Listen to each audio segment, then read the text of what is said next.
All right, for leaves and flowers, you want to compare values. So how dark are the leaves and flowers compared to other items? And so then that determines what pencil you're going to use. 2B for like medium values, 6B for dark values, and I'm also going to use mechanical pencil for one of them. And then your yellow pencil for really light values. So the yellow wooden pencil you're going to use for like really light pink, really light yellow, and white flowers because it's not very dark of graphite and it smudges less. So the first thing is to value map any veins. So are your veins light or dark? And if they're light, we're going to have to go around them, or any lines you might see. And if you have any shapes of shadows, you would add that on there. So you're looking at each part of the object, so the petal or the leaf, so each little petal. So if I'm shading this flower, I'm looking at what each little petal looks like and each little petal on here. I've already started so that you can kind of see what it would look like when finished. And then you are going to create the range of value on each petal or part of the leaf, and you're going to think of it as another object. All right, so for this leaf, it's fairly light, and the veins are lighter. So the first thing I would do is to sketch those in, and you're really looking for how they curve, because that's going to help create the form of the leaf.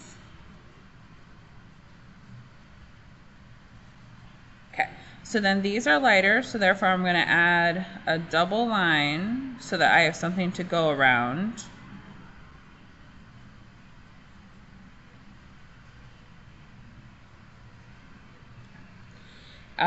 And then I'm just looking at where is it darker. So in general, it's like darker up here because the flower's blocking some of the light. So therefore I'm going to use a 2B pencil, and I'm just going to adjust my pressure. I'm going to go a little heavier up here. And so I am going to outline and kind of fade out my veins.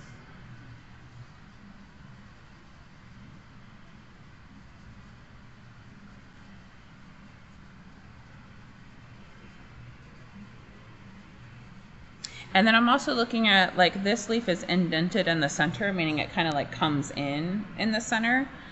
So therefore it's going to be a little bit darker. So it looks like it's sunken in a little bit. All right, then I'm going to get a clean edge next to my petal right there, and I'm going to fade out. So I'm also asking myself, is the leaf lighter or darker than the piece of wood? So for this piece of wood, this leaf is slightly darker. So I'm kind of keeping that in mind as I'm adding my value. Okay, so I'm going to fade out.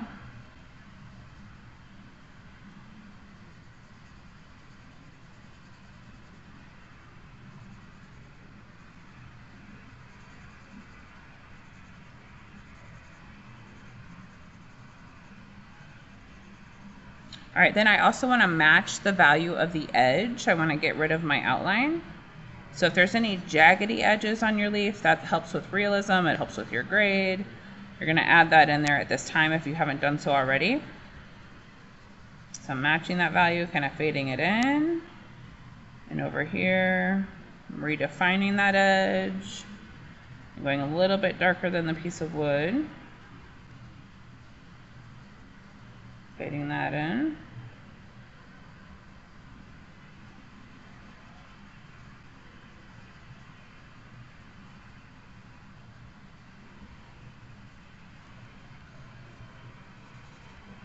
And then I'm going to add an extra layer up top here where it's darker, still avoiding the veins.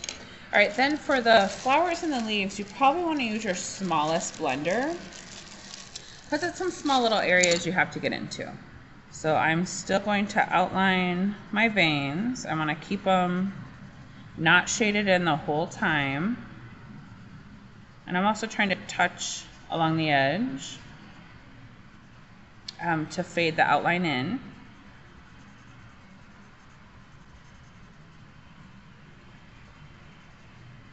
Okay, then I'm going to gently blend over. Actually, let me get this outline a little bit better over here. Okay, so with just a very light pressure, because my veins are not white. They're just lighter than the leaf itself.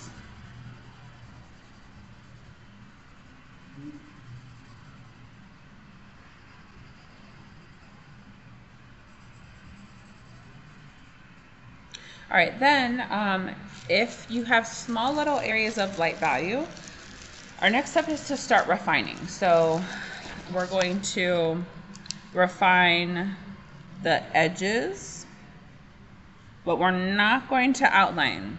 So your value differences should create the edge. We're going to add an additional layer to the dark areas, and we're going to erase out highlights.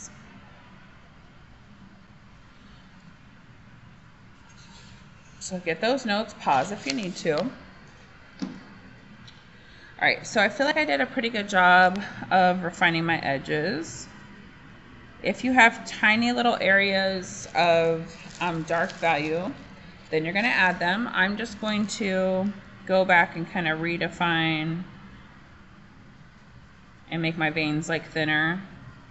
And I'm adding another layer where it's the darkest and the center kind of fading out.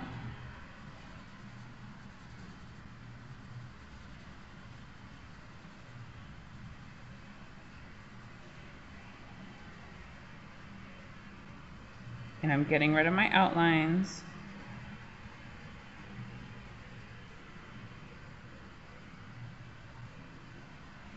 Okay, then I'm going to just touch blend that.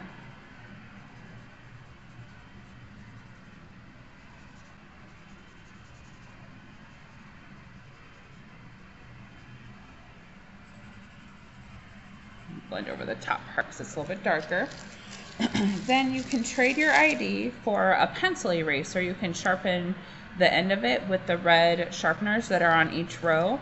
And so if there are little highlights or like little speckliness or texture that's in your leaf or tiny little veins, like there's a couple little tiny veins that were like too hard to go around, then you can draw those back in. So you're going to add in any texture with this or erase out really light value or highlight. And then for this one, there's a few little highlights like where the ridges are in between. So I'm actually going to,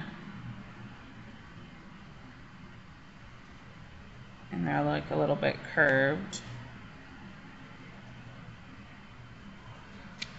I'm gonna pull out my highlights and then I'm gonna blend over them a little bit, just so the area in between the leaves look like it's like bending or curving up. Kind of blend over them a little bit. Okay, so you want to get rid of your outlines. You want to refine, add a second layer, and then you can use this to erase out small highlights or create some texture. So for this leaf over here, it's like the opposite where the veins are darker. And so I'm going to use 6B pencil and I'm going to add those veins in. I first drew them looking at how they curve. And I have one up here too, actually. Okay, and then this leaf is pretty dark compared to other items in the still life, so I'm going to create my darker edge. And then I'm going to do a thin layer with 6B over the whole entire leaf. And then I'm looking for, is there an area that's slightly darker? Like on this side, it's a little bit darker. So I'll add that. I'm going to blend, get a clean edge.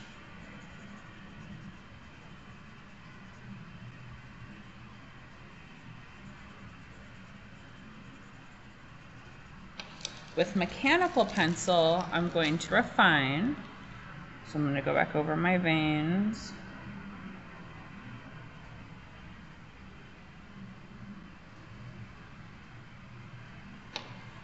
I'm going to clean up my edge. I'm matching the value, especially up here.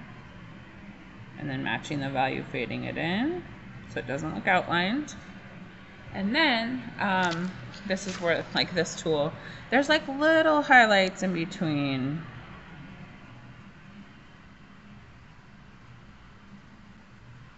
I'm looking at the shape of the highlights as well, so you're just kind of drawing them in. And the same with this, like you can adjust your pressure to where you're only erasing out like a little bit. And so then if you need to touch blend any area, just kind of dull down your highlights a little bit. So you're looking at what range of value, and if it's something that's dark, you're going to use mechanical pencil to refine, because the 6B pencil is really soft. All right, so for flowers, it's the same process. You're comparing your values, you're looking for any veins or lines. So this flower is really light pink. I do have the lines drawn in the center, and then I'm looking for subtle ranges of value. So I'm only going to add like a little bit of value. This one has like a little bit of a darker edge on it. And then in order to make it look like it's indenting into the center, I'm going to add a little value into the center. If you have leaves that overlap, so for instance, like this one's in front of this one, it needs to be a little bit darker, and the one that's further behind. And then wherever you want it to look like it's sinking in, it's going to be a little bit darker. So I didn't add hardly any value because the blender is going to do most of the work for you. So I'm going to blend over my edge, blend over my whole petal. And this is a light pink, but I want to also get rid of my outline.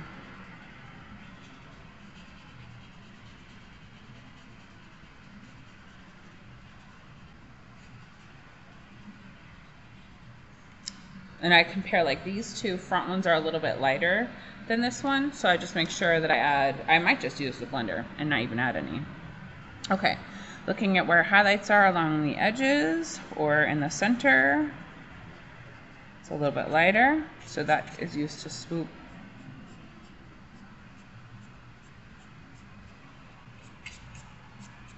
Swoop away any highlights. And then if you have the center things, like these are actually clear or white, but it's a fake flower, so they probably would have some value. Then I would add those little pistil thingies on top after shading. The last type of flower is, well, this is like a rosebud, or one that you drew from the inside out, where you have petals that kind of converge or sink into the center. This is fairly dark compared to other objects in my still life, so I'm just going to use mechanical pencil because it's a super tiny area. So in order to get petals to separate, you need to have a darker edge. So in order for this petal to look like it's in front of this one, this area is slightly darker. So in order for this petal to look like in front of this one, this area needs to be slightly darker. So I'm going to go along the edge, get a clean line. I'm trying to refine as I go, so I don't have as much refining to do. Kind of fade out. Same thing, in order to make this one look like it's in front of the one behind it, get a darker edge, fade out. And I'm kind of looking at, you know, how dark is this flower compared to other things. It's like a dark pink, so it's like a dark medium. All right, then with my small blender, so I do that to all my petals, and I usually shade like 2 or 3 at a time.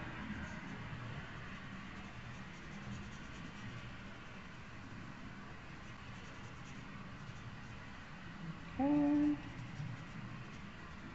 Getting rid of my outlines. Then this is such a small area that I'm actually going to take it off padding to erase out the highlights, and there's also some lines I want to put in there. So for this, you can use it for glass, you can use it for anything. We're going to use it for multiple items. You need to trade your ID, we only have 19 of them.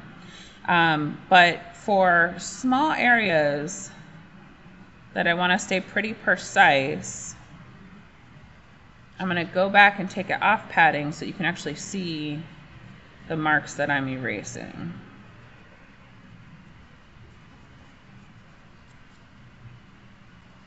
And I'm going to try to get it to where I don't have to refine. So there's like lines in there. And then I'm going to gently add a couple of the lines, the texture on the petals. looking at how it curves.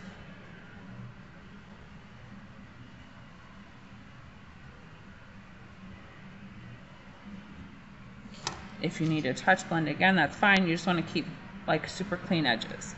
So again, in order for petals to visually separate, the one that's behind it needs to be slightly darker. And so I just kind of go along the edge and fade out, and your blender will do the rest of the work for you. All right, good luck.